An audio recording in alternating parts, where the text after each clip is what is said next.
하나님, 우리 사랑하는 오곡교회 청년들이 단기 선교를 앞두고 국내 전도여행을 앞두고 이곳에 앉아서 예배를 드리고 또 선교지의 이야기를 듣고 그 은혜를 나누기를 원합니다.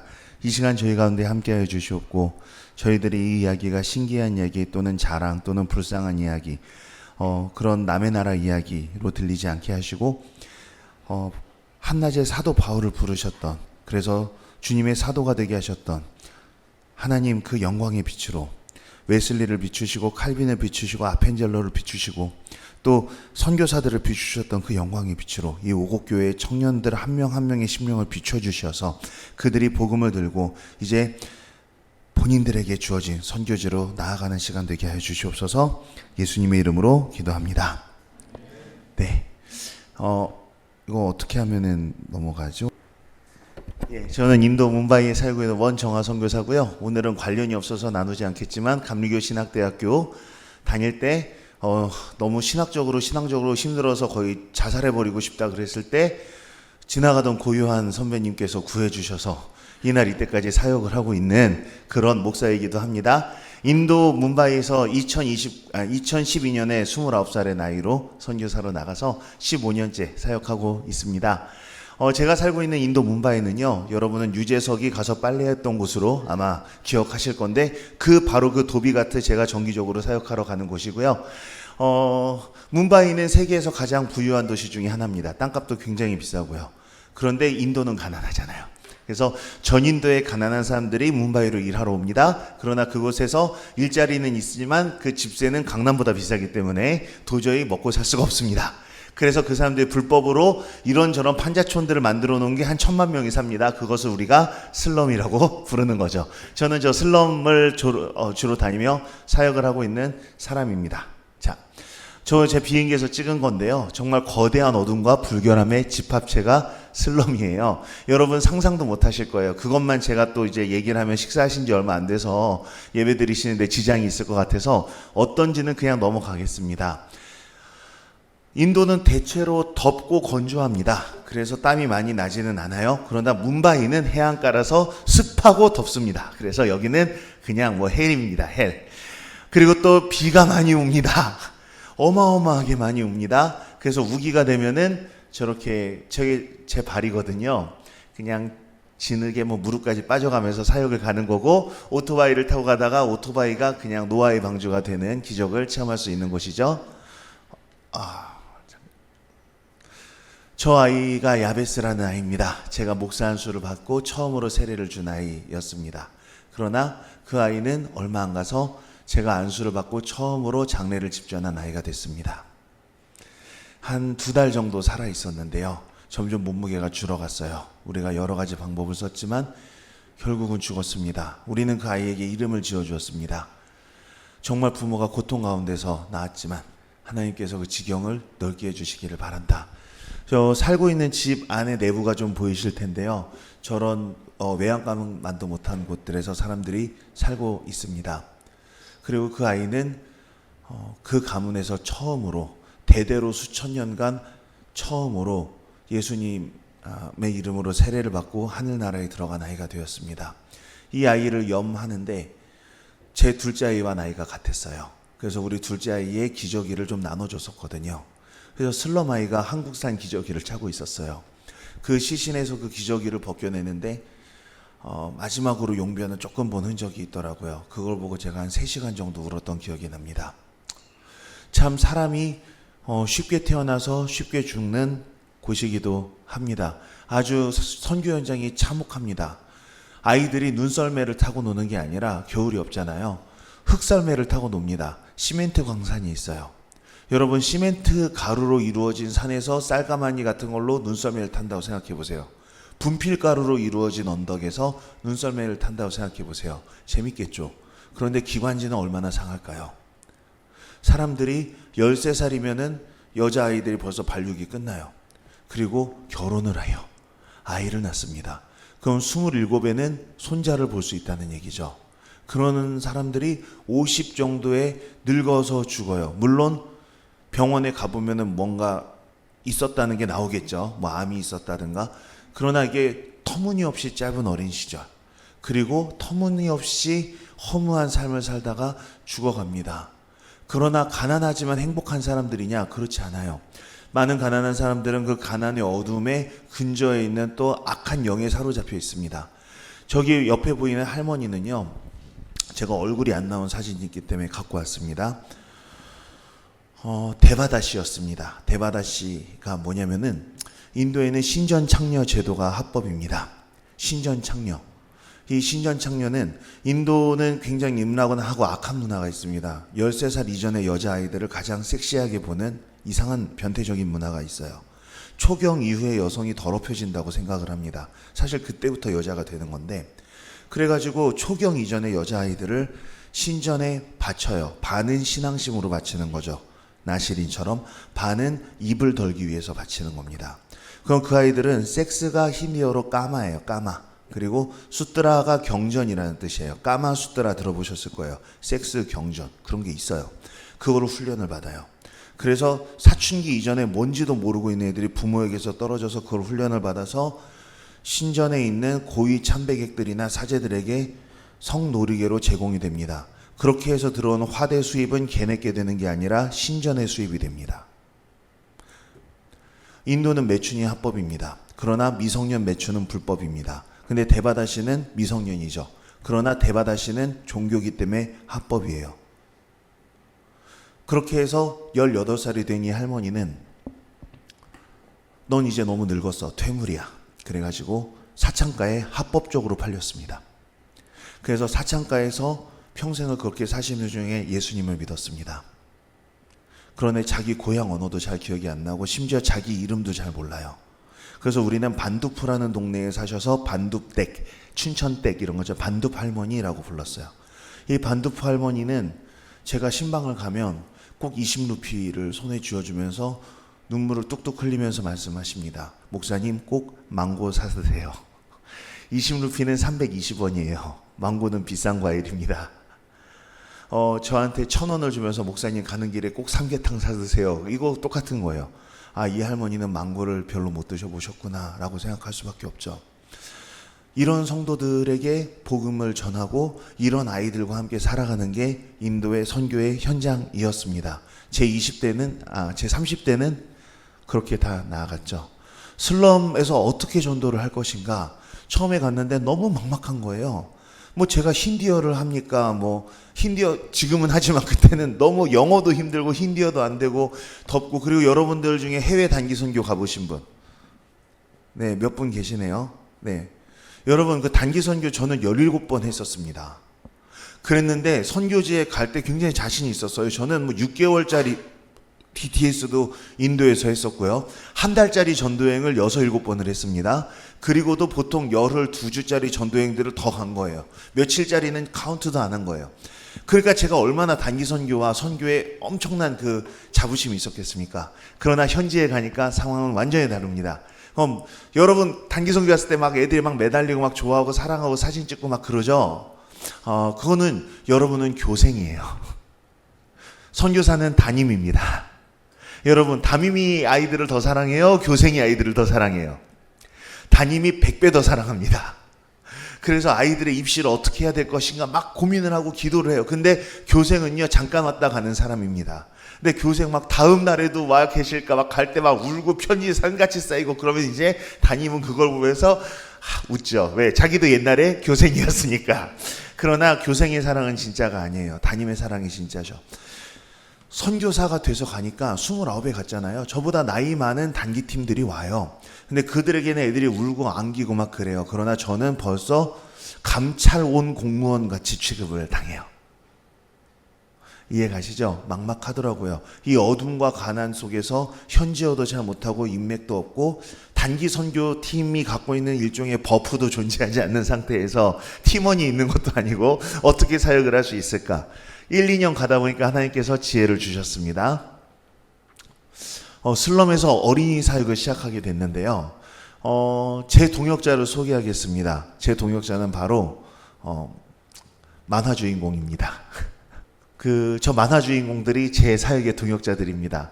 선교에 딱 가면은요, 일단 휴대용 빔 프로젝트를 가지고 가서 만화 영화를 보여주는 거예요.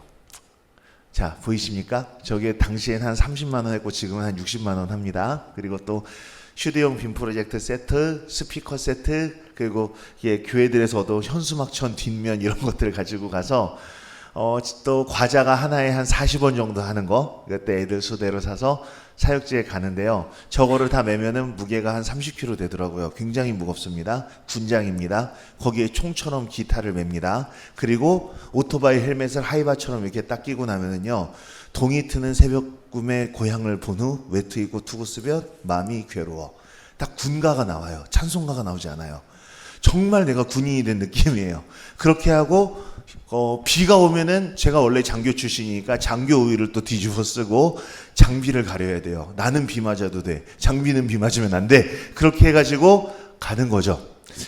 제 동역자들, 그 슈퍼북의 기즈몽, 그 히즈쇼의 쭈니 뭐 이런 친구들인데요. 힌디어를 저보다 훨씬 잘합니다. 인맥이 대단합니다. 다윗도 알고 모세도 알고 뭐 솔로몬도 알고 다 알아요. 그래서 얘네들을 데리고 가서요.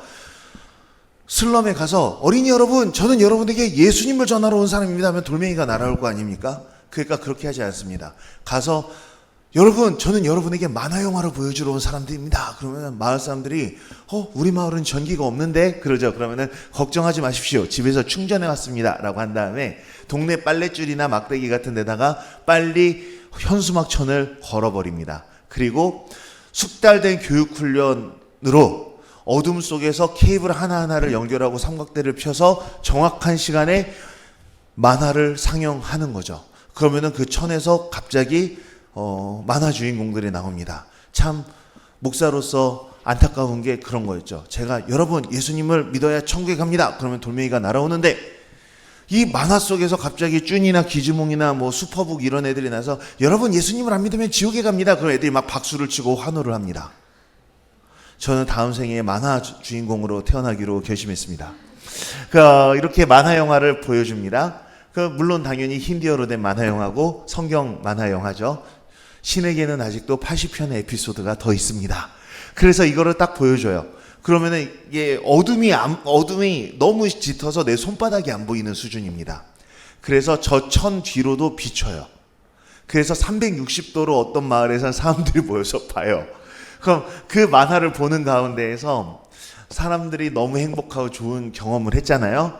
만화가 끝났습니다. 제가 그들에게 물어봅니다. 여러분, 다음 주 화요일 저녁 6시에 와서 2탄을 보여줄까요? 말까요? 자, 그러면은 박해가 있을 때도 있습니다. 오지 마라 이런 사람들도 있어요. 그런 마을도 있습니다. 위협하는 것도 있습니다. 그러나 대부분은 제발 또 오세요. 그러면은 다음 주에 가서 2탄을 보여주는 거죠. 2탄 보여줘요. 그러면 다음 주에 가서 3탄 보여줍니다. 이렇게 4주 정도 만화를 보여줬는데 박해가 없었다. 그러면 그때부터 5분 설교를 추가합니다. 만화 30분, 설교 5분이죠. 그럼 설교는 누가 하느냐? 제가 이거 장비 무거운 거 다 메고 이게 갔잖아요. 저를 태워다 준 오토바이 운전한 청년에게 시키는 거죠. 그러면은 그 친구가 저한테 그러지 마세요 목사님. 목사님께서 설교하세요. 이 카스트 제도가 엄연한 인도에서 성직자가 있는데 어찌 내가 감히 막 겁을 먹습니다. 아니다. 네가 설교해야 된다. 왜? 첫째, 내가 설교하는 건 불법이다. 둘째, 내가 너보다 힌디어를 못한다. 셋째, 내가 너희에게 매일매일 말씀을 가르쳤자니 나에게 배운 걸로 가르쳐라. 그리고 아까 만화 봤잖아. 만화의 내용에서 절대로 딴소리 하지 말고 5분을 절대로 넘기지 마라. 그렇게 하고 설교를 시킵니다. 그런데요, 여러분, 한국어의 존댓말과 반말이 어떻게 되어 있나요? 먹어를 존댓말과 반말로 얼마큼 구분할 수 있죠? 처먹어부터 젖수시옵소서까지. 그쵸? 처먹어, 젖수시옵소서. 그러니까 먹어요, 드세요, 드십시오, 드시옵소서, 젖수시옵소서. 근데 힌디어는요 더 정교해요. 동물이나 종놈한테 하는 이 카스트 계급이잖아요. 카우, 카자오, 카자이에, 카이에, 카이예가, 카자이에가 좀 되면 사극에서 나와요. 황제폐하 식사하세요 할 때 나오는 카는 이제 이게 쫙 있는데요. 제가 사역을 하다 보니 부작용이 나오기 시작합니다. 4주가 지났습니다. 이제는 찬양을 2곡 추가해요. 찬양 2곡, 만화 30분, 설교 5분이죠. 부작용이 생기기 시작합니다. 그게 뭔지 이따 알려드릴게요. 그리고 또 4주 정도가 지났습니다. 그러면은 주기도문 옵션이 추가됩니다. 찬양 2곡, 만화 30분, 설교 5분, 주기도문. 자, 어떤 부작용이냐? 이게 예배의 꼴이 좀 잘 섰잖아요. 이제 이만하면 예배가 잘 선 거 아닙니까? 이거예요. 가면은 얘는 오토바이를 웅 하고 가요. 그럼 오토바이 소리에 저 언덕 너머의 아이들의 환호 소리가 들립니다. 완전 아이돌 났어요. 그리고 딱 가서 그냥 쫙 20대가 오토바이에서 내리잖아요. 그러면은 와 하고 애들이 뛰어와요. 그럼 저는 그 뒤에서 무거운 짐을 지고 십자가를 등에 지고 이렇게 갑니다. 엄청 무거운 거 지고 가죠. 걔는 오토바이에 딱 하고 멋있게 가요. 그리고 가면 걔가 어린이 여러분 안녕 막 그러고 있는 동안에 저는 숙달된 교육 훈련에 따라서 삼각대를 피우고 이걸 하고 있는 거예요. 그래야 될 거 아닙니까? 내가 해야지 누가 해. 그렇게 해서 장비를 딱 하면 그때 자 우리 뭐였을까? 찬양을 할까? 그러면은 걔가 막 노래를 해. 슈메라 캡틴 메라 데시 힌두스탄 막 하면 제가 기타를 막 칩니다. 같이 서서 치는 게 아니라 삼각대 옆에 쭈그리고 앉아서 치는 거예요. 저는 장비를 봐야 되니까. 그냥 BGM이죠, BGM. 그러다가 노래가 딱 끝났습니다. 그럼 애들 와 막 그러면은 다 앉아 그러면은 그러는 동안에 저는 이걸 에임을 딱 해서 빔을 딱 켜요. 그러면 잠깐 쉴 수 있습니다. 만화가 나옵니다. 만화가 끝났습니다. 설교는 누가 하세요? 아까 그분이 하시죠. 자, 그럼 이제 걔가 딱 설교해 하나님의 말씀을 선포하는 거예요. 자기도 처음 본 만화, 자기도 성경 1독 안 했기 때문에 노아의 홍수를 자기도 아까 본 만화로 알았는데 그걸 가지고 또 설교를 하는 거예요. 그럼 이제 또 저는 아멘 막 이러면서 하면서 빔 프로젝터를 하얀 빛으로 설정을 바꿔서 그분을 또 비춰드리는 거죠. 멋있게. 이게 너무 어둡거든요. 그렇게 해서 찬란한 빛 속에서 약간 눈부시다고 짜증내면서도 이렇게 설교를 해요. 그래서 설교가 끝났습니다. 주기도문을 합니다. 주기도문이 끝난 다음에는 제가 제 돈 주고 산 과자를 걔한테 딱 안겨드리면 아이 한 명 한 명에게 머리를 쓰다듬어 주셔서 하나님의 축복이 너희에게 있기를 하면서 과자를 나눠주시는 동안에 저는 또 케이블과 빔 프로젝트를 챙겨서 보조 가방에 넣고 무거운 가방에 넣어서 또 오토바이로 터덜터덜 걸어가죠. 그래서 그분이 시동을 걸고 모두의 환호 속에서 안녕 어린이 여러분 다음에 또 만나요 할 때 이제 저는 뒤에서 응차하고 타는 거예요. 그럼 오토바이 한번 휘청하죠. 사람들이 힌디어에 극 좋은데 해당하는 말을 그분한테 쓰기 시작하고 저보다 10살 어린 그분한테 쓰기 시작하고 카스트도 낮은 저한테는 반말을 쓰기 시작합니다. 너는 네팔에서 온 종놈 아니냐? 인도의 네팔 사람들이 계급이 낮아요. 낮은 계급으로 취급을 받아요. 근데 네팔인들이 우리랑 비슷하게 생겼잖아요. 제가 인도 옷 입었죠. 힌디어 조금 하죠. 무거운 짐 지고 인도분 따라다니죠. 딱 네팔 사람인 거예요. 그러니까 이제 참 마음이 상하지만 그래도 열심히 겸손하게 하다 보면은 또 다른 부작용이 생깁니다. 청년들이 저를 하대하기 시작합니다. 야, 이게 자리가 사람을 만드는 게 이렇게 무섭습니다, 여러분. 그러면 저는 잔혹한 복수를 준비합니다. 한국에서 이 40~50만 원짜리 빔 프로젝터 풀 세트를 몇 개 더 공수를 해옵니다. 그래서 청년들을 모아요. 자, 화요일 슬럼, 수요일 슬럼, 목요일 슬럼, 금요일 슬럼 다 있을 거 아닙니까? 자, 피터 이리 온, 아닐 이리 온. 그래가지고 자, 이 빔 프로젝트 세트를 너희들에게 하나씩 주겠다. 너에게 5달란트, 너에게 5달란트 딱 나눠주면서 이건 이제부터 너희 거다. 와, 그럼 이걸로 저 집에서 영화 봐도 돼요? 아, 물론이지. 얼마든지. 그런데 1, 2, 3번 슬럼, 4, 5, 6번 슬럼, 7, 8, 9 슬럼은 다 너희 것이다. 너희들은 다른 부사수를 데리고 그곳들을 가도록 하라. 나는 또 다른 부사수와 함께 새 장비로 다른 곳을 가겠노라. 교회가 확장되죠. 그러면은 원래 제 부사수? 저를 부사수 삼던 그분이 새신자가 가서 해야 되는 일이 뭘까요? 제가 원래 하던 일을 해야 돼요. 장비, 음악 이런 거를 해야 되잖아요. 참 만화 보고 하는 건 초신자도 할 수 있단 말이에요.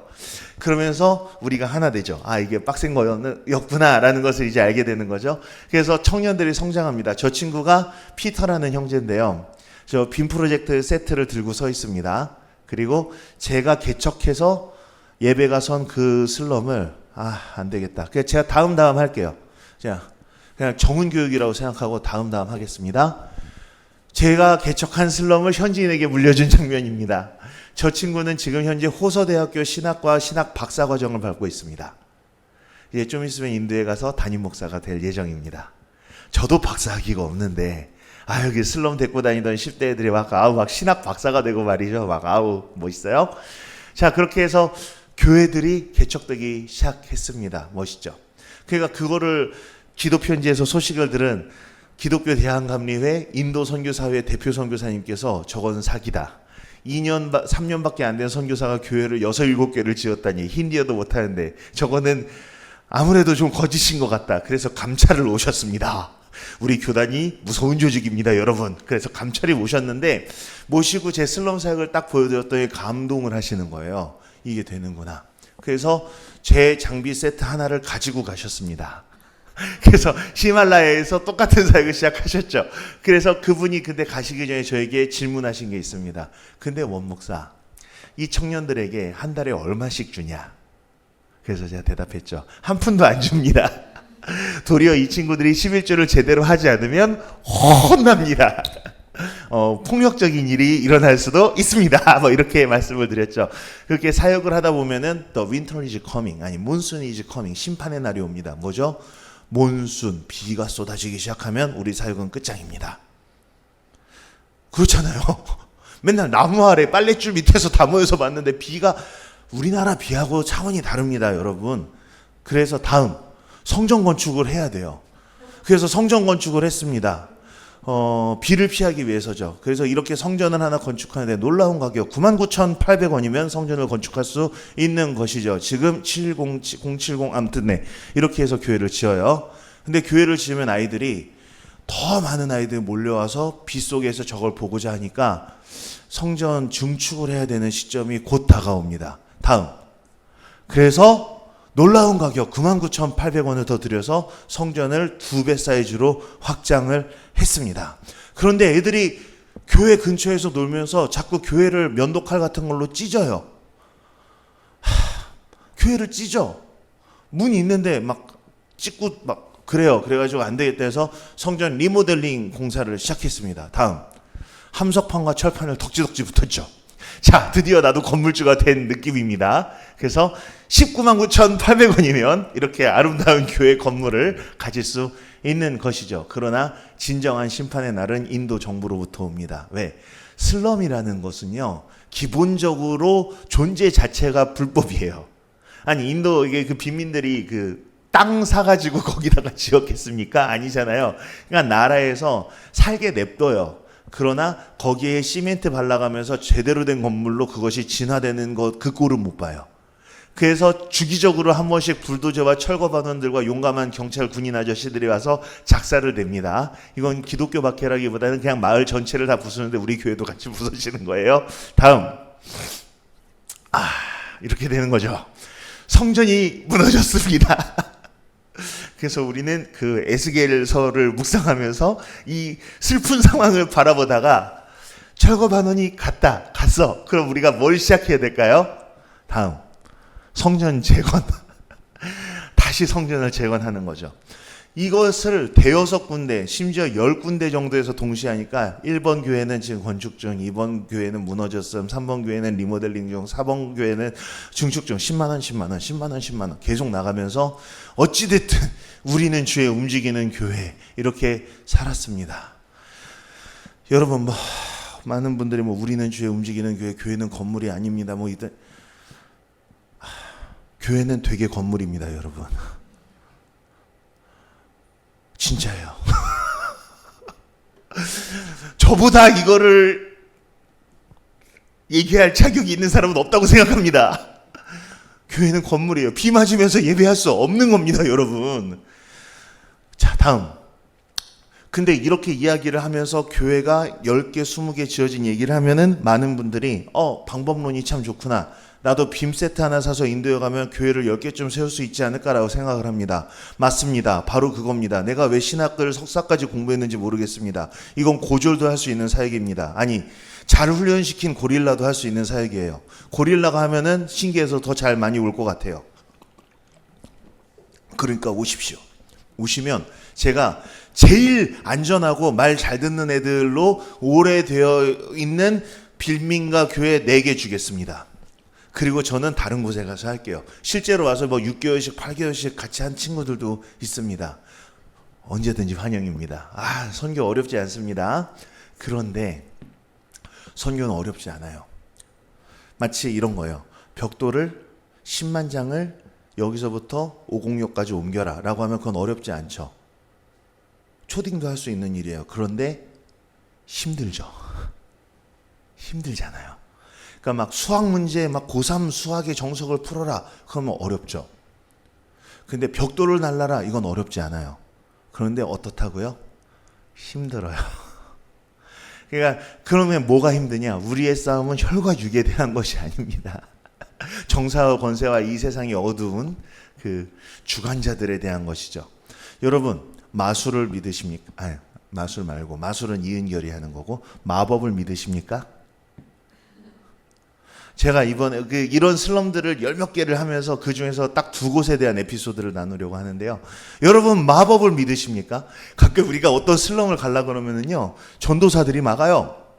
목사님, 그 슬럼은 들어가시면 안 됩니다. 왜? 그러면은요, 바라싸 안드까르까 자두까를 해 막 이래. 어둠의 대마법사가 계십니다. 너무 신기하잖아요. 그래서 내가 거기 들어가면 이게 간달프 같은 노인이 이게 딱 서가지고 인간이나 엘프가 들어온 것은 200년 만이고 딱 이럴 것 같은 분위기잖아요. 한마디로 무당이라는 얘기예요. 무당. 근데 이 무당인데 이 어둠의 마법사들이 어떤 존재냐면요. 예를 들어서 제가 여기에 그 김 형제가 있어요. 근데 제가 마이크를 잡고 공예배 때 선포하는 거예요. 주께서 김 형제를 치실 것이다. 주님, 김 형제를 죽여주십시오소서. 아멘 하고 기도했어요. 근데 김 형제가 그날 집에 가는 길에 죽었어요. 자, 그럼 경찰이 저를 수사할까요? 대한민국 경찰이 저를 체포할까요? 목사님 기도로 죽었으니까 목사를 체포한다 이럴까요? 안 하겠죠. 인도에서는요, 마법사가 저주를 해서 그 사람이 죽으면 마법사를 체포합니다. 현행법에 흑마술 관련 규정들이 있어요. 그만큼 그들에게는 이것이 팩트예요. 자, 그럼 이 마법이 어떻게 워킹하느냐? 이 샤미나가르의 마법사들이 있었는데요. 우리 교회 청년이 있었습니다. A라는 자매가 있어요. 이 자매가 되게 예뻐요. 이 자매에게 이슬람 형제가 대쉬했습니다. 그러니까 이 자매가 얘기했습니다. 싫어. 나는 기독교인하고 사귈 거야. 그래서 이 남자는 앙심을 품고 이슬람 마법사한테 가서 마술을 걸어달라고 했습니다. 그래서 마법의 의식이 진행이 됐습니다. 그랬는데 다른 힌두 남자가 또 이제 대쉬를 했습니다. 또 차였습니다. 얘도 힌두 마법사한테 갔어요. 그래가지고 또 수리수리 마하수리, 이게 힌두어예요. 스리 거룩한, 마하 위대한, 큰, 뭐 이런 뜻이에요. 원래 스리스리 마하스리 한 다음에 힌두교 신들 이름 쫙 나오는 거예요. 원래 수리수리 마하수리 막 하면서 막 해요. 그러더니 이분이 갑자기 눈을 딱 뜨고 얘기를 하셨대요. 이 A라는 계집애한테는 죽음의 신이 이미 하나 가 있다. 그 이슬람, 종교 통합의 영이죠. 이게 다 호환이 된다니까요. 너무 신기해요. 그런데 하나 더 보내면 이 여자는 죽는다. 그래도 이 의식할래? 그러면은 3,000 루피. 이런 식으로 나가는 거예요. 했죠. 이 여자애가 귀신 들려서 개거품 불고 대굴대굴 구르기 시작합니다. 그 집안에서 얘가 컨트롤이 안 돼가지고 얘를 데리고 선교센터로 부모가 데리고 왔습니다. 이 예쁜 아가씨가 막 이렇게 돼버린 거죠. 근데 그 집에 누가 있었냐면 90년대부터 인도 땅을 지키신 제 선임 선교사 공숙자 선교사님과 그리고 그 남편이자 저와 고유한 선교사님과 함께 감신해서 열심히 수련을 했던 수라즈 방게라 목사님, 인도인 목사님과 그리고 저와 또 기독교 대한감리회 서울연회 감독을 역임하셨던 저희 아버지 원성훈 목사님이 계셨습니다. 귀신이 나갔을까요? 나갔을까요? 잘못 들어왔어요. 자, 귀신 나갔습니다. 자, 그 귀신이 나가면, 자, 귀신 나갔으니까 자, 집에 돌아가. 이렇게 하면 되나요? 아닙니다. 개의 영적인 체질, 거기 있는 그 영적인 분위기는 그대로예요. 안 돼요. 7 귀신 더 들어가게 돼 있습니다. 그렇기 때문에 어쩔 수 없이 우리가 결심을 했어요. 우리 저 샬미나가르 저 집에서 새로운 사역을 시작하자. 근데 그 집이 얼마나냐면요. 요 드럼부터 기타까지만 해요. 여기에 침대도 있고 냉장고 없었던 것 같아요. 침대도 있고 뭐 책상도 있고 막 그래요. 여기에 애가 몇 명 들어갈 수 있을까요? 한 20명에서 30명이 꾸역꾸역 들어가면 끝이에요. 가성비가 안 맞는 사역이에요. 그러나 이 마법과 음란의 땅 샬미나가르에 복음의 그 예배당이 하나 서야 되겠다. 그래서 매주 화요일 그곳에서 만화 사역이 시작됐습니다. 그러다가 제가 잠시 히말라야로 놀러 갈 일이 생겼습니다. 신디어도 배우고 공부도 좀 하고 와야겠다. 근데 그러고 있는 사이에 같은 마을인 이 샬미나가르에서 또 다른 사건이 발생했습니다. 뭐냐면 저기에 까맣게 얼굴이 안 나오는 저 형제가 죽었으니까 얘기해야지. 이름이 라주입니다. 이 형제는 살인자입니다. 자기의 아내의 여동생의 남편을 때려 죽인 사람입니다. 아, 무섭죠? 여러분 사람 진짜 죽인 사람의 얼굴 보셨습니까? 눈이 달라요. 저는 실제 살인자를 한 4-5명을 압니다.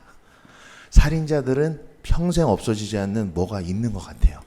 자, 근데 이 사람에게도 사람들이 저주를 걸었던 것 같습니다.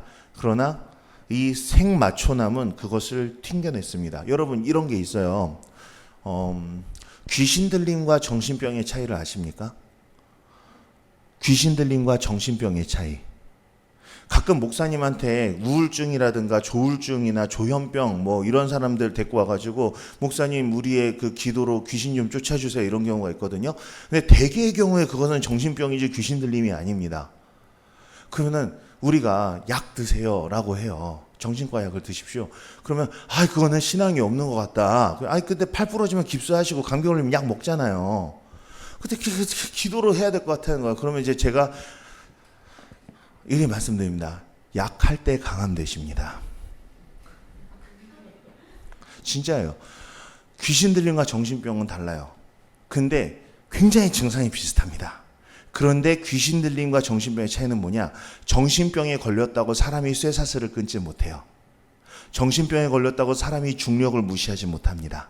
정신병에 걸렸다고 사람이 배운 적이 없는 언어나 배운 적이 없는 막 그런 말을 하지 못해요. 그리고 귀신 들린 사람들은 다른 인격체가 들어온 거기 때문에 귀신이 좋아하는 걸 하죠. 뭐 불에도 넘어지고 막 죽음 막 불 켜면 싫어하고 물 싫어하고 그리고 눈 잘 안 깜빡여요.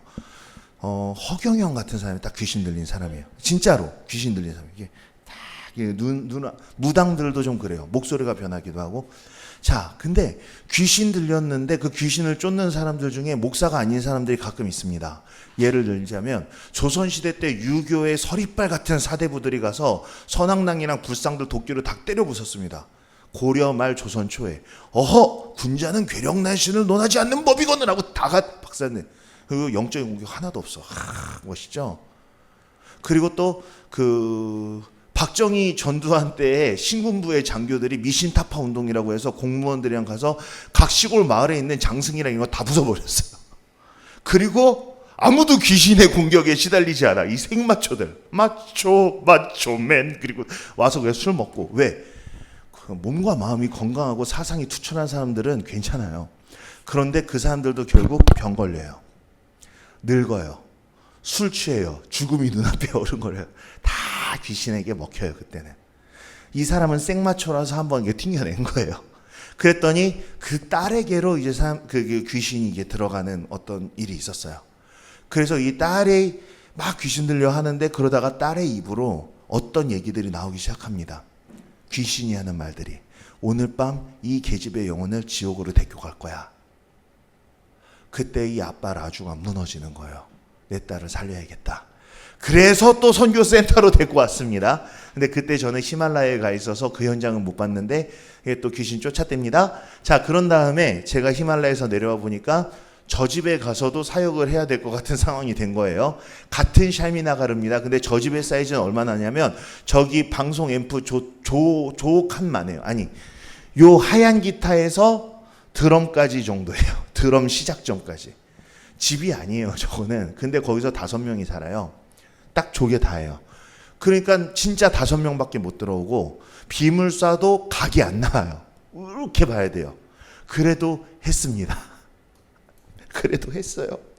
그렇게 열심히 사역을 하는 가운데 어떤 일이 일어나기 시작했냐면 두 군데에서 사역이 되잖아요. 여기서 한 20-30명, 여기서 한 5명.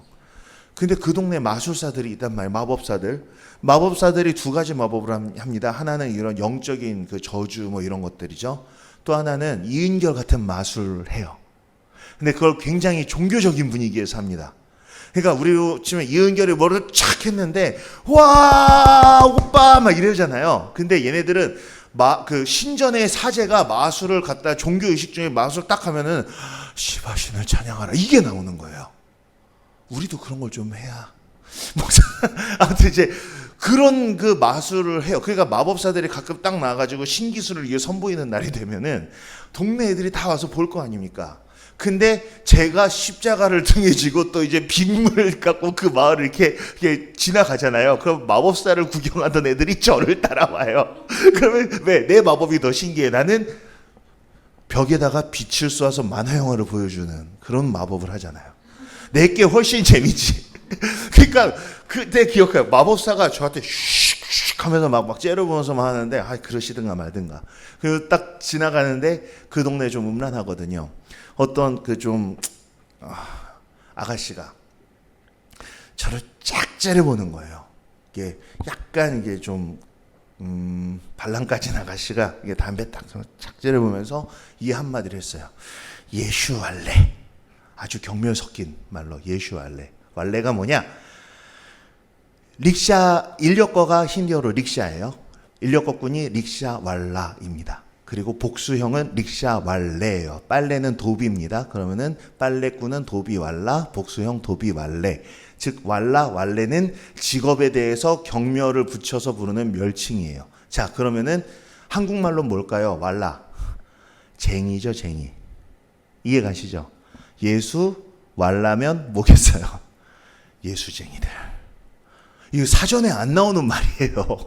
힌디어에 없는 말인데 가는데 그 아가씨가 저를 쫙 째려보면서 동네 분위기가 바뀌어요. 예수 할래? 딱 그러는데 자부심이 쫙 그래 내가 예수 할래다.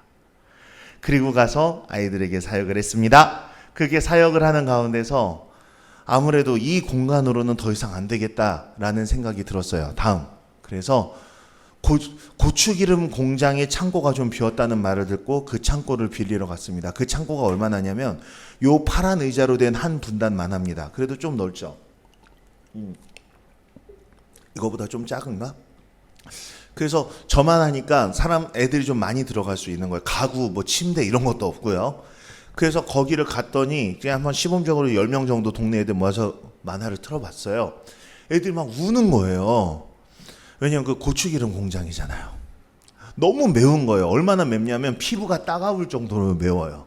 피부가 따가울 정도로 매우면 이제 막 물을 해야 되는데 다행히 더워서 땀이 줄줄 나니까 땀으로 이렇게 막 하면서 진짜 지옥의 매움이에요 그게. 그래서 야 이거 안 되겠다. 팬도 달고 환풍기도 달아야겠는데 돈이 많이 들겠네. 그래서 그랜드 오픈, 팬 달았다, 환풍기 달았다, 고추기름 냄새 다 뺐다. 이제 어린이 여러분 이곳으로 와라. 그 A 언니네 집에서 모이던 30명 다 일로 오고 그 라주네 집에 모이던 대여섯 명 너네도 다 일로 오고 그리고 기타 등등 더 많이 와라. 이제는 공간이 있다. 그렇게 이제 동네방네 떠들었습니다. 그리고 나서 다음 그 아가씨 그 A네 집에 마지막으로 사역을 하러 갔어요. 광고했죠. 다음 주부터는 고추기름 공장이야. 이 얘기를 하는데 네 그랬죠. 그리고 케이블을 정리하고 있었습니다. 여러분 지금까지 보신 사진들을 다 보시면 알겠지만 인도 뭄바이는요 너무너무 인구 밀도가 높아서 뭐 사진마다 사람이 없는 사진이 없어요. 뭐 이렇게 다 사람이 많아요. 근데 제가 그게 기억이 나는 순간이 있었어요. 거기서 분명히 제가 그들과 헤어져서 가기 전에 빔을 이렇게 그럼 얼마나 인사하고 손잡아보고 막 악수하고 이런 사람이 많겠어요. 근데 제가 이 케이블을 이렇게 딱 정리하는데 아무도 없는 거예요. 그 집 식구도 없어. 내가 뭔가 붉은 빛 가운데서 따스한 가운데서 정리하면서 이 생각을 했어요. 이상하다. 왜 아무도 없지? 그 생각을 했어요. 근데 포근해요. 따스해. 근데 그런 가운데서 주님의 음성이 들렸어요. 수고했다. 눈물이 퍽 터지더라고요. 그리고 그러면서 사실 그때는 이게 이미 일상이 된 지 오래라서 정확하게 어떻게 이사하기 시작했었는지 기억을 잘 못하고 있던 시즌이에요. 어떻게 A가 이 아가씨가 귀신 들려서 귀신을 쫓고 여기 마을에 처음 와서 이렇게 마술 이게 쭉 기억이 나는 거예요. 너무나도 감사했죠. 집에 와서 아내에게 얘기했습니다. 여보, 오늘 주님께서 나에게 수고했다고 말씀해 주셨다. 묘비에 그것만 적어도 나는 너무 좋다. 그렇게 하고 그 다음 주가 됐습니다. 다음 보세요. 이렇게 됐어요. 이게 고추기름 공장 창고에 애들이 바글바글 모이는데 한 100명쯤 들어가요. 100명쯤 들어오는데 바깥에 101번부터 200번까지 애들이 나는 못 들어갔어 막 하고 있고, 안에서는 막 기타 치고 막 탬버린 하고 막 만화 영화 보고 와 막 이러고, 그래서 끝나면은 자 다 나가 그런 다음에 101번부터 들어와. 그래서 제발 이 충전된 게 영화 한 편 더 보는 동안에 켜이기를 바라면서 이게 받아요. 그러면은 아까 나갔던 내가 또 들어오면 나가 막 이러면서 그렇게 사역이 되었습니다. 여기가 이제 샬미나가르의 이야기예요. 그리고 나서 우리 청년들에게 성경 공부를 하는데 6월절을 가르치게 됐어요. 자, 인도에서는요 3주 만에 목사 안수를 받는 그런 교단이나 코스가 많아요. 그래서 이제 감리교 한국에서 막 5년, 10년, 15년씩 걸리는데 우리 막 7년, 8년 뭐 걸리죠. 그래서 방학 때 목사 안수 받고 올까 뭐 이런 생각도 했었어요. 3주 막, 그러니까 애들이 성경 1독도 안 한 목사들도 천지고, 그러니까 누가 아파요. 그냥 어떤 일이 일어나는지 아세요? 닭을 잡아서 피를 문설주에 발라. 지금 뭔지 알겠어요? 이게 6월절 어린 양의 피를 바르듯이 그 양으로 하지 왜? 아무튼 뭐 그런 미친 짓들을 해요. 그래서 이제 그 아이들에게 이제 성경을 가르치면서 6월절 얘기하다가 제가 이 얘기를 했어. 얘들아, 사람이 마법사에게 저주를 받았는데 그 위에 저주를 또 받으면 죽는 거지. 그러니까 애들이 그거는 9980일 같은 거 당연하죠 이러는 거예요. 이 크리스천 놈들이. 당연하죠. 그래가지고 그렇구나. 자, 근데 우리가 지금 슬럼 몇 개가? 그러니까 당시 8개였거든. 8개요. 아, 그래? 그러면 각 마을마다 마법사 몇 명씩 있어? 그러니까 최소한 2명이요. 힌두 하나, 이슬람 하나. 그렇구나. 그럼 우리가 가면은 마법사들이 좋아해? 되게 싫어하는데요. 그렇구나. 그러면은 우리 각 사람에게는 저주가 몇 개씩 걸려 있을까? 라고 얘기를 하니까 애들이 아레파브레 이러는, 오 주여. 그 생각을 안 해본 거야. 그래서 근데 우리들 중에 개거품 무는 사람, 악몽 꾸는 사람, 가위 눌리는 사람, 귀신 들린 사람 있냐? 아니요. 저기 인지도 못하고 그냥 사역을 하고 있었어요. 그래서 그때 얘기했죠. 이게 바로 6월절 어린 양 그리스도의 피가 우리의 머리 위에 있기 때문이야. 죽음의 신은 그리스도의 보혈을 넘어갈 수밖에 없어. 우리에게 올 수 없다. 우리는 주 보혈 아래 있다. 애들이 아멘을 외쳐요. 그게 선교의 현장이었어요. 그렇게 해서 우리는 계속해서 슬럼을 가서 복음을 전했고 전하고 있습니다. 다음, 두 번째는 우라스나가르라는 다른 슬럼의 이야기인데요. 아까 전에 마법에 대해서 얘기를 했죠.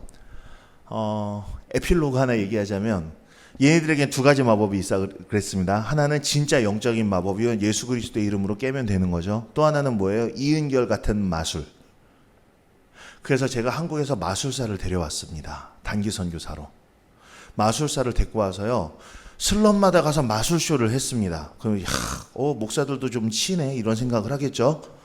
근데 문제는 마술사들이 제일 싫어하는 게 뭔지 아세요? 트릭 공개입니다. 주 예수 그리스도의 이름으로 명하노니 트릭을 공개하라.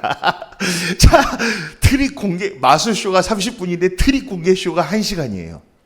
제가 옆에서 다 통역하고 애들이 그거 보면서 트릭 공개쇼를 보면서 우와 하다가 어떤 사람들은 표정이 바뀌어요. 왜 그럴까요?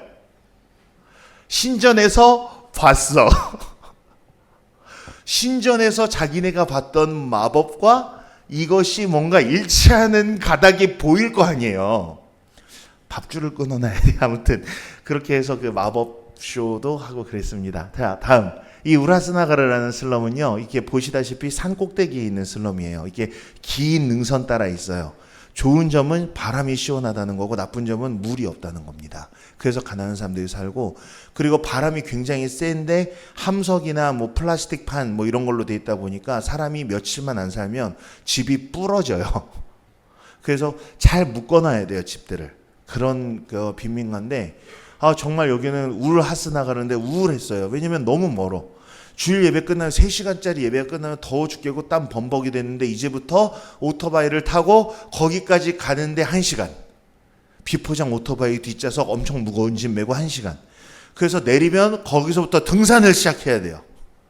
그래서 산꼭대기에 가면은 성도가 몇 명 있냐면은 요 노란 기타부터 여기까지만 한 집에 성도 3명. 자, 그 성도 3명을 위해서 한 다음에 예배 드리고 나서 그리고 다시 또 산을 내려와서 오토바이를 타고 집에 오면 허리가 박살이 나는 거죠. 그래서 우리가 우르하스나가르를 한국 선교사들끼리는 우울하다고 우르하스나가르라고 부르고 그랬어요. 저기 가야 돼. 막 이러면서 그래도 가야지. 막 이러면서 갔어요. 자, 근데 한 번은 갔는데 가기 전에 전화가 온 거예요. 목사님, 기도 부탁드립니다. 오셔서 우리를 도와줘야겠습니까? 뭔데? 그러니까 우리 마을에 귀신의 공격이 있었습니다. 여러분, 귀신을 믿으십니까? 아까 전에 마법, 이번엔 귀신이에요. 자, 귀신은 죽은 사람의 영혼이 아니라 마귀의 장난이라는 것 정도 우리가 알고 있죠. 자, 그런데 어느 여고에서 왕따당하다가 자살한 여자애가 화장실에서 자살했다. 그래서 그 칸은 폐쇄됐다. 뭐 이런 경우들은 우리가 좀 있을 수 있죠. 그렇죠? 근데 귀신의 공격으로 문교부에서 세운 학교가 폐교됐다. 이런 얘기 들어보셨어요? 그건 말도 안 되는 소리잖아요. 여기 마을이 없어졌어요. 내가 저번 주까지 갔던 마을이 없어졌어. 이거는 놀라서 리액션도 안 나오는 거예요. 이게 어떻게 되냐면 사람이 죽으면 화장을 합니다. 화장을 해서 그 죄를 겐지스강에 뿌려요. 겐지스강에서 멀면 바다 같은 데 뿌립니다. 근데 할머니 한 분이 돌아가셔서 그렇게 심하게 했어요. 근데 그 할머니가 이 골목을 계속 왔다 갔다 하면서 사람들한테 말을 거는 거예요. 왜 나를 태웠니? 막 이러면서. 그러니까 제일 겁을 먹고 도망간 게 친아들. 그리고 마을 사람들이 다 기겁을 해서 도망가기 시작했어요. 그리고 마을이 텅 비었는데 폐허가 됐죠. 다음. 원래 이랬어요. 마을 관계. 근데 이렇게 된 거예요. 금방. 그래서 저희한테 뭐 좀 해달래요. 그 아랫마을 사람들이 우리 윗마을이 없어졌어요. 이러는 거예요. 이해 가십니까? 자, 이 퀘스트를 수락하시겠습니까? 이 말도 안 되는 거죠. 내 앞에 그 할머니 귀신이 나타나시든가 아니면은 귀신 들린 사람이 있으면 뭐를 할 수 있겠지만 그냥 텅 빈 어두운 귀신의 마을이에요. 한 수백 명 사는. 뭐 해야 될지 몰라서 저하고 수라지 목사님하고 띠빠나 전도사 셋이서 땅밟기 기도라는 걸 해봤네요. 오랜만에. 그거 진짜 할 거 없는 전도행 팀이 하는 건데 그렇게 해서 이제 한 바퀴 돌았습니다. 그리고 나서 뭐 더 할 게 없으니까 음산하죠. 이제 내려갑니다. 이제 가면서 아랫마을 사람들한테 안녕히 계세요. 그러니까 이제 그분들이 수고하셨습니다. 이래요. 그러면서 자기네들끼리 얘기하는 걸 제가 들었어요. 아이고, 힌두교 사제들도 3팀이나 불렀었는데 점점점. 괄호 열고 기독교 목사 한 팀 추가요. 괄호 닫고. 갑자기 기분이 확 나빠지는 거예요. 기분이 나빠. 그래서 제가 그 동네 전도사에게 얘기했습니다. 잠깐, 이 마을은 지금 임자가 없는 거지? 없죠? 이 마을 광장을 사용함에 있어서 누군가의 허락을 받을 필요도 없는 거지? 없죠? 자, 영상 장비 꺼내. 그런 다음에 만화 영화를 틀자. 그러니까 이제 이 마을에는 애들이 없다니까요. 누가 만화를 보겠어요? 그러니까 아예 아랫마을 애들이 와서 보겠지.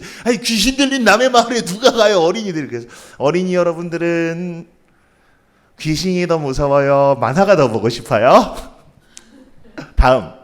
자, 50명이 왔어요. 그래서 이게 그때 찍은 사진인데 50명이 만화를 본 거예요. 그래서 이거 좋은데? 그래가지고 다음 주에 또 갔습니다. 100명. 다음 주에 또 갔어요. 200명. 제가 했던 단일 어린이 사역 중에 애 제일 많이 모인 게 이 우라스나가래. 200명씩 모이는 거예요. 너무 좋았어요. 근데 좀 웃기는 게 그 당시 휴대용 빔 프로젝터는 300안시밖에 안 돼요. 그러니까 이게 아니다, 150안시였나? 해가 조금이라도 햇빛이 있으면 안 보여요. 그러니까 우리는 해가 질 때까지 기다려야 되는 거예요. 이게 능선에서 저 지평선 끝에 해가 지는 게 보이거든요. 해 떠 있을 때 켜봤자 소용이 없어요. 그러니까 우리는 찬양을 여러 곡 하면서 하면, 근데 애들은 이해관계가 달라. 애들은 빨리 해가 있을 때 만화를 보고 집에 가고 싶고, 우리는 해가 있을 때 절대로 켜줄 수 없죠. 기술적으로 안 되는 거죠. 그러니까 이제 우리가 계속 찬양하니까 애들이 만화 언제 보지 하다가 점점 무서워지는 거예요. 어두워지잖아요. 거기가 어딘데? 그러니까 이제 애들이 찬양 소리가 점점 커지기 시작해요. 그리고 사이도 안 좋던 애들이 점점 붙어, 손에 손을 잡고 어깨동무라고 붙어. 그러다 찬양할 때 나중에는 막 꽉꽉꽉 막 이렇게 찬양을 해요. 하늘을 보고 막 그러다가 해가 똑 떨어지는 순간이 있을 때 애들이 막 인도인들 특유의 그 신음소리 같은 게 있어요. 막 이래요. 막 우리 추울 때 하는 것 같은 소리가 나. 그때 만화를 딱 치는 거예요. 영웅과 친구들, 오늘은 모세와 함께 막 하면서 이제 빠바바바바, 그런 애들이 그 빛 속에서, 그 영상 빛 속에서 평안을 느끼는 거죠. 이렇게 만화 사역을 하고 그거를 한국에 가서 열심히 보고를 했습니다. 다음, 그때 막 그 감리교 신문 막 이런 데다가 막 칼럼을 송고했었죠. 이렇게 얘기했어요. 우리는 세상의 빛이다. 함 지반가 쪼띠에. 우리는 세상의 빛이다. 우리는 산 위의 마을이 숨기지 못하리라. 간지나죠? 그래서 우리는 어둠과 싸우러 온 게 아니라 빛을 전하러 왔다. 우리는 귀신을 쫓으러 온 게 아니라 예수를 전하러 왔다. 막 이런 내용으로 아주 막 그 주옥 같은 글을 썼어요. 그리고 이제 너무 자랑스러웠죠. 야, 내가 이런 선교사가 됐어. 그런 다음에 한 달여의 휴가를 마치고 인도에 돌아왔습니다. 인도에 돌아와서 자, 다시 가자. 우울하지 않은 우라스나가르로. 그리고 이제 갔어요. 그리고 죽을 뻔했습니다. 다음, 이게 제가 목숨 걸고 찍은 사진입니다. 올라갔어요. 세팅을 했습니다.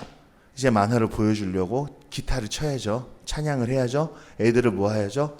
근데 갑자기 청년들이 우르르 몰려옵니다. 아무래도 인도도 주거난이 심각한 곳이다 보니 아무리 귀신난이 있었다고 해도 사람들이 좀 돌아온 거예요. 한 10% 15%가 돌아와서 보니 여기에 무슨 기독교 판이 되어 있는 거야. 그것도 아랫마을 애들로 인해서 기독교 판이 되어 있는데 돌아온 원래 윗마을 어린이들도 거기 합류하기 시작했죠. 만화를 보여주니까, 과자를 주니까 오는 거예요. 청년들이 우르르 몰려와서 막 발로 차다시피 해서 저거 다 걷어내고 애들 막 쌍욕을 해가지고 때려 하고 막 난리가 났어요. 제 장비도 다 넘어지고. 그러니까 거기 아줌마들이, 애들 엄마들이, 이분들도 입이 험해요. 그래서 야, 이 자식들아, 우리 애들한테 좋은 거 해주시는 분들한테 왜 그래? 막 소리 질러요. 근데 그때 저는 어떤 마음이었냐면, 이게 기독교 박해면 난 여기서 죽을 수도 있겠다. 근데 저게 술 먹고 꼬장 부리러 온 애들이면 돈으로 어떻게 해결이 될 수도 있다. 이 정도 생각을 하고 있었어요. 제발 술 먹고 꼬장 부리러 온 텃세 부리는 어깨 들이기를 바랬죠. 그런 일들은 슬럼 처음 갈 때마다 한 번씩 있는 일이거든요. 그래서 선교사가 되고자 하시는 분들은 복부에 좀 비계살을 만들어서 날붙이가 들어와도 신장에 바로 닿지 않을 수 있도록 이렇게 좀 이게 덩치도 있어야 되고. 근데 이제 아줌마들이 소리 지르는데 왜 그래? 그러는데 청년들이 그러는 거예요.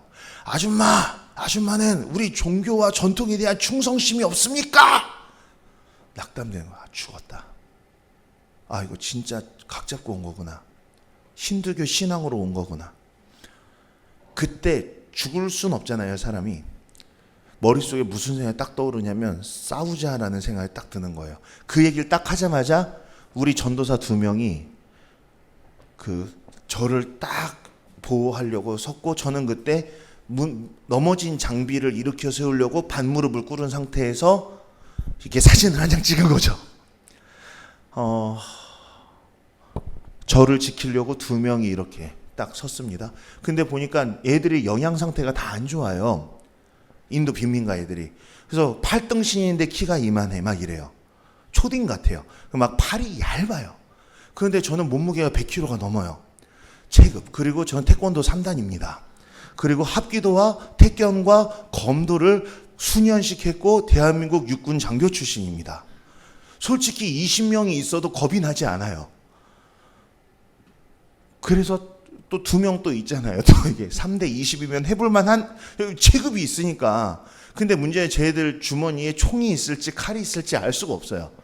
그러니까 목사가, 선교사가 현지 박해자들과 20대 3으로 싸우다가 11명째 쓰러뜨리고 12명째의 총탄에 맞아서 죽었다. 그러면 그것은 순교인가요? 전사인가요?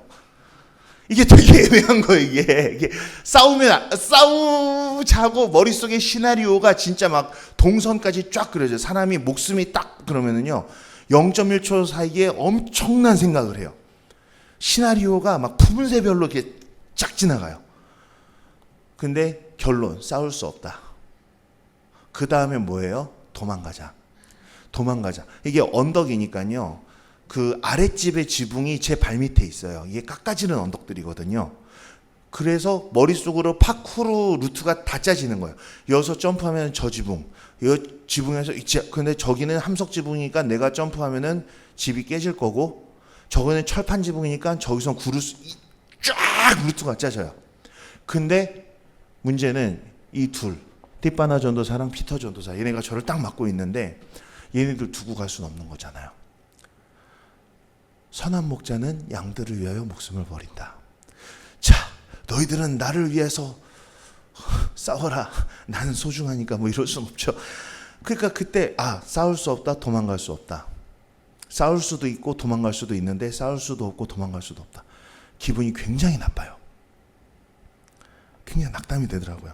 그래가지고 그때 포기했어요.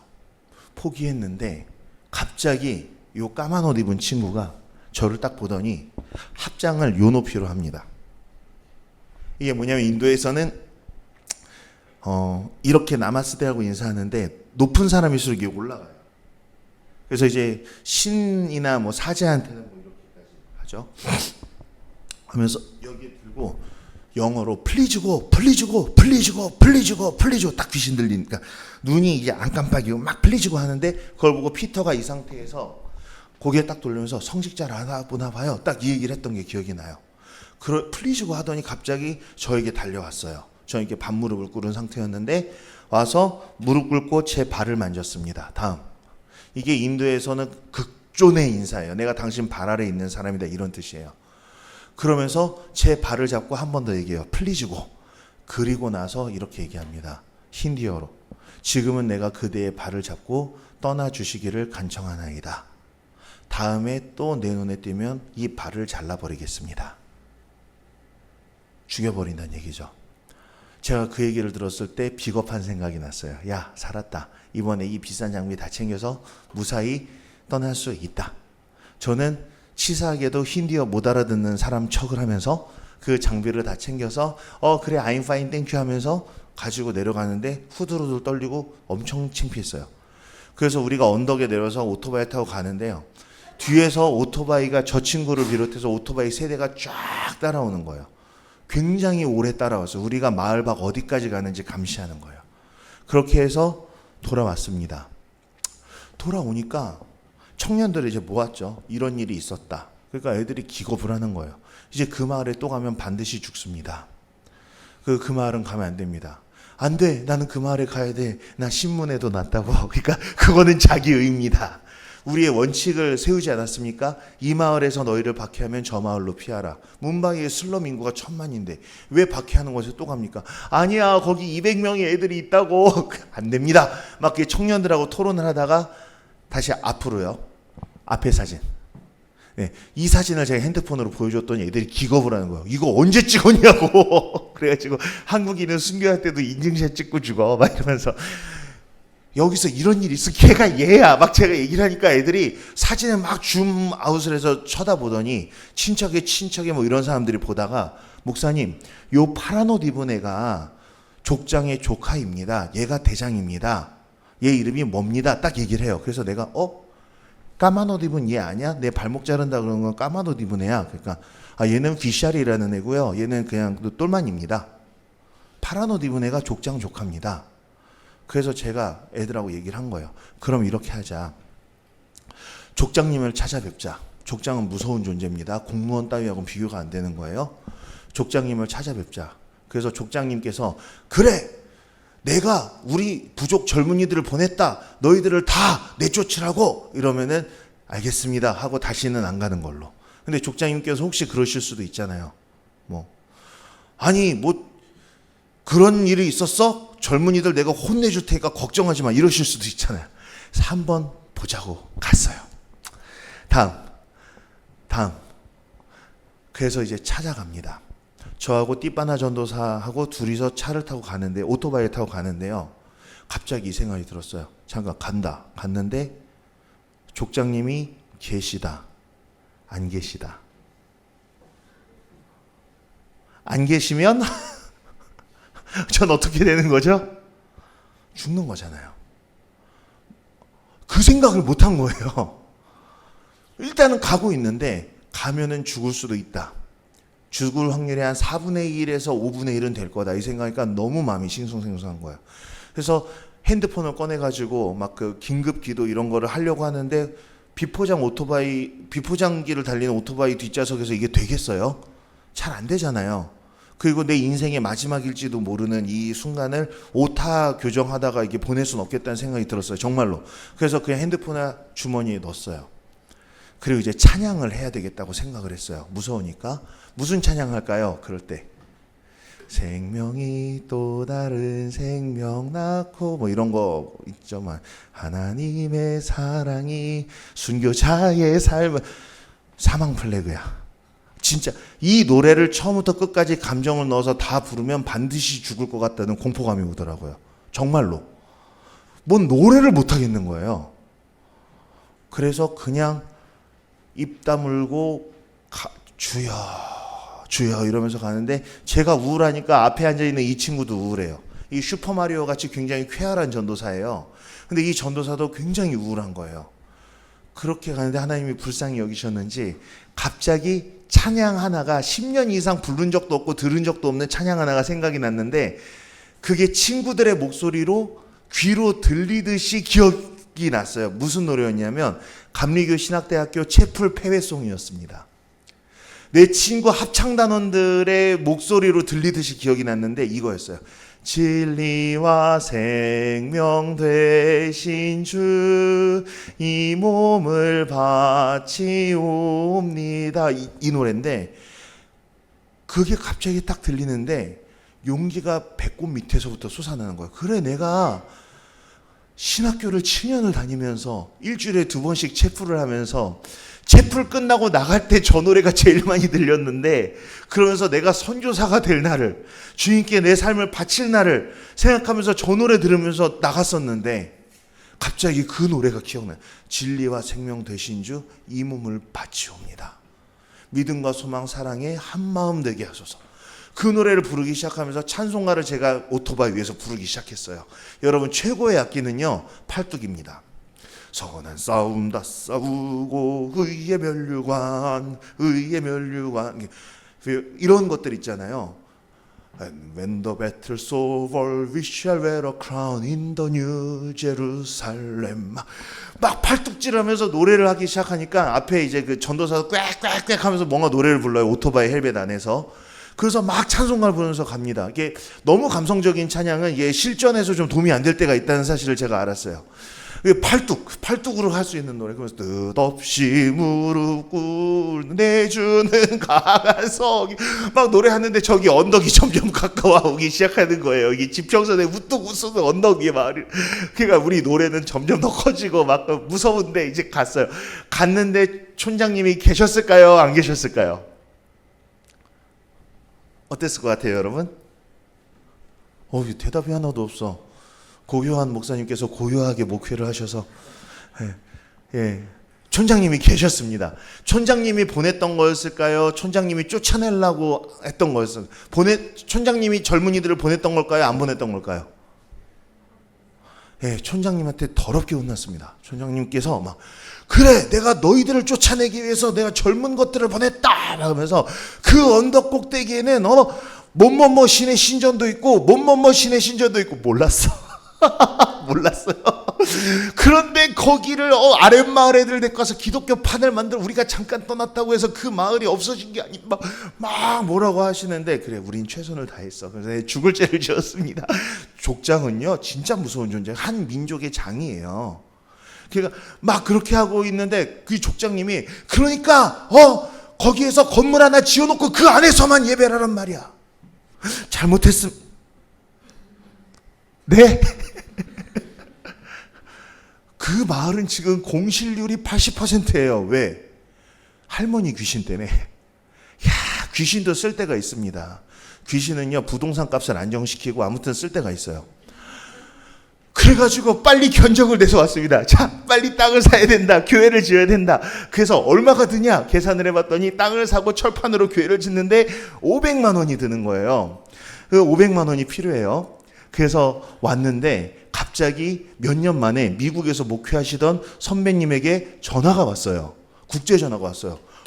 정아야, 형 웬일이세요? 그러니까, 나 지금 캔사스인데, 캔사스 한인교회에서 지금 하고 있는데, 그러니까, 너 혹시 돈 안 필요하냐? 다짜고짜. 몇 년 만에. 네, 필요해요. 나도 다짜고짜. 얼마? 다짜고짜. 그래서 500만 원이요. 다짜고짜. 그러니까, 형님이 잠깐 가만히 계시더니만, 우리 교회, 캔사스 한인 감리교회가 처음으로 선교 헌금을 거뒀는데, 그 헌금을 거뒀는데, 이런 일이 있었대요. 너를 거뒀는데 4천 몇백 몇십 몇 달러가 나왔다는 거예요. 500만 원. 그리고 그것을 약정서를 출력하려고 누르려고 그러는데 갑자기 그 집의 막내 아들이 귀신 들렸대요. 아니, 미국에서. 근데 그 사모님이 그 귀신 들린 애 보기가 얼마나 신기합니까? 미국에서. 아니, 이거는 선교를 막으려는 마귀의 흉계다 하고 그냥 프린트 버튼을 딱 눌렀대. 엔터.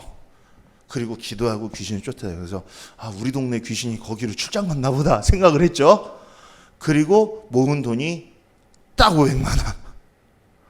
그래서 그 500을 가지고 처음으로 99,800원짜리가 아니라 우리 땅에 양철판으로 교회를 지었습니다. 다음, 수도도 없고 전기도 없는 흙바닥에 양철로 된 교회입니다. 저기 안에 들어가면 창문도 없죠. 저기는 전자레인지입니다. 그래서 바깥에 사람이 200명씩 모였는데 이제는 저기에 30명밖에 안 모여요. 너무 덥거든요. 그러나 우리 교회예요.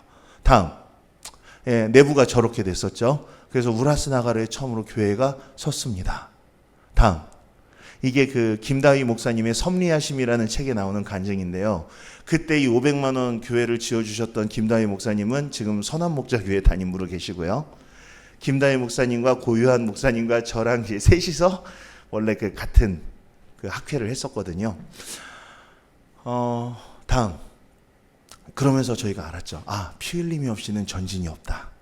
너무너무 먼데도 갔어요. 그랬더니 3명이 모여요. 근데 귀신이 창궐한다 그러는데도 갔어요. 갔더니 아이들이 200명이 모여요. 오면은 발을 잘라서 죽여버리겠다고 했어요. 근데도 갔더니 건물이 생겨요. 그리고 거기서 막 애가 막 귀신 들리고 막 그러는데도 갔다가 출력을 했더니 성도들의 선교헌금이 뭐예요? 피 흘림 없이는 한 걸음의 전진도 없습니다, 여러분. 여러분이 전도여행을 가셔도요, 가서 그냥 페인트 칠하고 동네 청소해주고 할머니들 손잡아드리면 되는 거 아니에요. 그거는 NGO도 다 해요. 근데 복음을 전하기 시작할 때 분명히 영적 전쟁이 있고요. 그것들은 여러분이 기도와 금식으로 끊어내야 됩니다. 다음. 어떤 일이 있었냐면, 이게 교회예요. 이 교회는 여러분이 보다시피 어설프게 지었잖아요. 그냥 아기 돼지 삼형제에서 둘째 돼지가 지은 집같이 세웠어요. 솔직히 그래. 우리가 그리고 제가 2018년에 안식년을 왔는데 연락이 온 거예요. 허리케인이 지나갔고 우리 교회는 폭삭 무너졌습니다. 그래가지고 철판은 다 건졌는데 아무튼 다시 지으려면 돈이 좀 들긴, 땅은 이미 샀고 철판도 있으니까 다시 세우는 거면 한 200이면 되지 않을까. 돈 보내줄게. 그러는데 아니에요, 돈 보내지 마세요. 좀만 더 기다려봐요. 상황 보세요. 몇 달 후에. 야, 어떻게 됐어? 좀만 상황을 보라니까요. 이러다가 안식년 다 지나갔어요. 2019년이 됐습니다. 제가 왔어요. 우라스나가르 교회 어쨌어? 미국에서도 우라스나가르 교회 어떻게 됐어? 그래서 어떻게 됐어? 해서 오토바이에 딱 타고 가는데요. 애가 서프라이즈를 준비한 거예요. 교회가 박살나 있어야 되는 터에 멀리 교회가 보이는 거예요. 이게 제가 사진 찍었어요. 어떻게 교회가 있냐? 형, 들어와 보세요. 들어와봐. 이렇게 들어갔습니다. 다음. 철판을 다 하얀색 페인트 칠로 해서 밑에다가 대리석을 깔았어요. 대리석을 깔면은요 시원합니다. 선풍기를 다 달았어요. 그리고 전기를 달았어요. 우리 교회가 달라졌어요. 다음.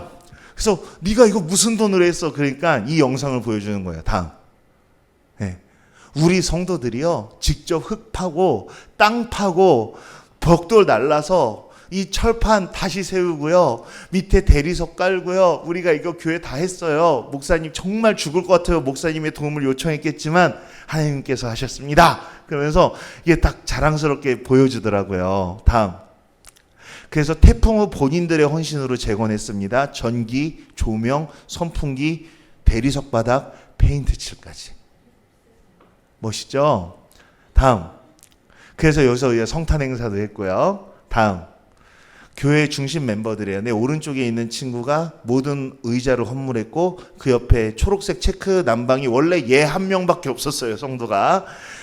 얘가 교회 전기세를 담당하고요. 이 친구가 저랑 몇 번씩 죽을 뻔했던 띠빠나 전도사, 저랑 동갑인데 담임이 됐습니다. 그래서 지금까지 이곳은 힐라인 교회, 힐라인 능선 교회로 지금까지 하나님께 예배를 드리고 있습니다. 다음. 피 흘림이 없이는 전진이 없습니다. 마지막 태풍 이후에 피 흘림은 누가 했나요? 현지인들이 직접 한 거예요. 다음. 그래서 여러분들에게 말하고 싶어요. Let's go together. 우리들 함께 선교하며 나갑시다. 막 한국이 선교지야 이런 얘기들도 자주 들어요. 그런데 제가 한국에서 4시간 정도 운전을 하다 보면 교회를 100개쯤 봐요. 두 블록이 하나씩은 교회가 있어요. 삼각교회건 대형교회건. 인도에서는 4시간쯤 운전해야 교회 하나를 만나요. 교회 하나를 만나기까지의 그 스토리들이 이러합니다. 아직도 비 맞으면서 만화영화 보는 슬럼 천막교회들도 많고요. 그런데 하나님께서 우리들을 복음을 전하러 부르셨으니 우리들도 전도여행 국내 전도부터 시작하시고요. 이 팀워크를 짜서 해외 전도여행도 가시고 해외 전도여행 하시다가 어떤 분들은 또 선교사도 되시고 이렇게 열방의 복음을 위하여 쓰임받는 오곡 청년들 되기를 소망합니다. 기도하겠습니다. 하나님 아버지, 혹시 오늘 말씀 가운데 쓸데없는 것을 나눈 게 있다면 그것들을 지워주시고 오직 인도의 영혼들을 사랑하시고 선교사들과 부족한 종들을 통해 역사하시는 하나님 아버지만 우리가 기억하고 따를 수 있게 해 주시옵소서. 주님, 이제 우리가 전도여행을 갑니다. 국내 단기 선교를 갑니다. 아버지께서 이 다음 세대들을 붙잡아 주셔서 복음으로 성령으로 충만하여 그리스도의 마음을 가지고